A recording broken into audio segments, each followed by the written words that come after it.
Assalamualaikum warahmatullahi wabarakatuh. Perkenalkan, saya Pinkan Sari Mamonto dari kelas 1E PGSD dengan NIM 151423088. Di sini saya akan membahas materi dari kelompok 5, manajemen kelas, tentang pengaturan ruang kelas oleh dosen pengampu Bapak Dr. Rustam I. Husain, MPD. Materi yang akan dibahas yang pertama mengenai pentingnya pengaturan ruang kelas dalam pembelajaran. Jadi, pengelolaan kelas yang baik merupakan bagian terpenting dari kegiatan pembelajaran seorang guru. Berdasarkan Permendiknas nomor 16 tahun 2007 tentang kompetensi standar kualifikasi akademik dan kompetensi guru untuk kompetensi penyelenggaraan pembelajaran yang mendidik, disebutkan bahwa guru harus melaksanakan pembelajaran yang mendidik di kelas, di laboratorium, dan di lapangan. Tujuan pembelajaran pun akan dapat dicapai tanpa menemukan kendala yang berarti.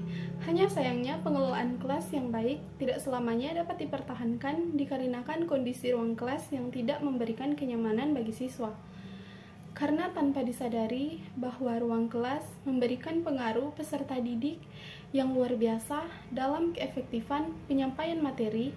Dengan pentingnya penataan ruang kelas bagi proses belajar mengajar, dibutuhkan pengembangan variasi baik dari segi penataan tempat duduk maupun perlengkapan yang menunjang dalam pencapaian tujuan pembelajaran. Dapat disimpulkan bahwa tata ruang kelas merupakan kegiatan pengaturan untuk kepentingan pembelajaran. Agar tercipta suasana belajar yang menggairahkan, perlu diperhatikan pengaturan penataan ruang kelas belajar.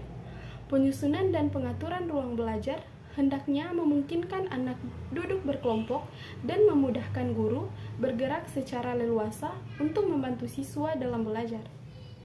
Selanjutnya yang kedua, yaitu menciptakan lingkungan yang kondusif untuk belajar. Jadi, menurut Wiyani, sasaran manajemen kelas dapat diklasifikasikan ke dalam dua macam, yaitu pengelolaan ruang kelas dan pengelolaan peserta didik. Menurut Barmawi dan Arifin, ruang kelas merupakan tempat pembelajaran berlangsung. Kelas yang kondusif dapat tercapai apabila seorang guru sebagai manajer dapat mengelola ruang kelas secara baik.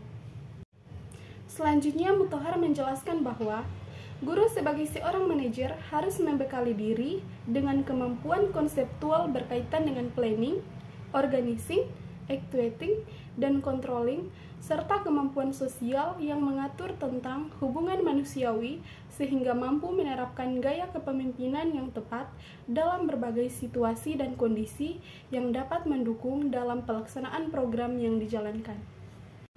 Yang pertama ada perencanaan atau planning. Jadi perencanaan di sini mencakup perencanaan tempat duduk peserta didik, perencanaan media pendidikan, perencanaan tanaman dan tumbuh-tumbuhan. Yang kedua ada pengorganisasian atau organizing. Pengorganisasian merupakan tahap kedua dalam proses pengelolaan ruang kelas. Alen dalam Mutahar mengemukakan bahwa pengorganisasian sebagai proses penentuan dan pengelompokan pekerjaan yang akan dikerjakan. Terus yang ketiga ada pelaksanaan atau actuating. Jadi pelaksanaan merupakan tahap ketiga dalam pengelolaan ruang kelas. Pelaksanaan merupakan usaha yang dilakukan supaya perencanaan dan pengorganisasian terlaksana. Terus yang terakhir ada pengawasan atau controlling. Jadi pengawasan merupakan tahap akhir dalam proses pengelolaan ruang kelas supaya hasilnya efektif dan efisien. Mutahar mengemukakan bahwa pengawasan adalah proses pemantauan, penilaian, dan pelaporan rencana atas pencapaian tujuan yang telah ditetapkan untuk tindak korektif guna untuk penyempurnaan lebih lanjut dalam meningkatkan mutu sesuai tujuan yang diinginkan. Dan poin yang terakhir yaitu pengaturan ruang kelas yang baik dan benar. Jadi salah satu unsur dari pengelolaan kelas itu adalah penataan kelas. Penataan kelas memerlukan perhatian dan perencanaan yang sungguh-sungguh dalam proses pembelajaran. Penataan ruang kelas penting untuk dilakukan dengan terencana untuk mendukung proses pembelajaran. Aktivitas anak didik dan mobilitas belajar sangat tinggi, di mana anak didik dituntut untuk belajar mandiri, mengerjakan tugas, mengambil dan mengembalikan bahan belajar, menyimpan alat, serta melakukan pengamatan baik secara individual maupun kelompok. Itu semuanya dilakukan secara terarah dan tidak diawasi oleh guru secara terus-menerus. Baiklah, kesimpulan dari materi ini yaitu pengertian pengelolaan kelas adalah suatu usaha yang dilakukan oleh penanggung jawab kegiatan pembelajaran dengan maksud agar tercapai kondisi optimal sehingga dapat terlaksanakan kegiatan belajar sebagaimana yang diharapkan.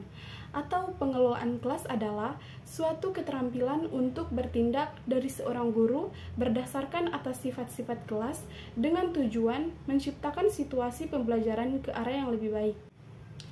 Lingkungan fisik dalam ruangan kelas dapat menjadikan belajar efektif. Dekorasi interior kelas perlu dirancang yang memungkinkan peserta didik belajar secara aktif, yakni yang menyenangkan dan menantang.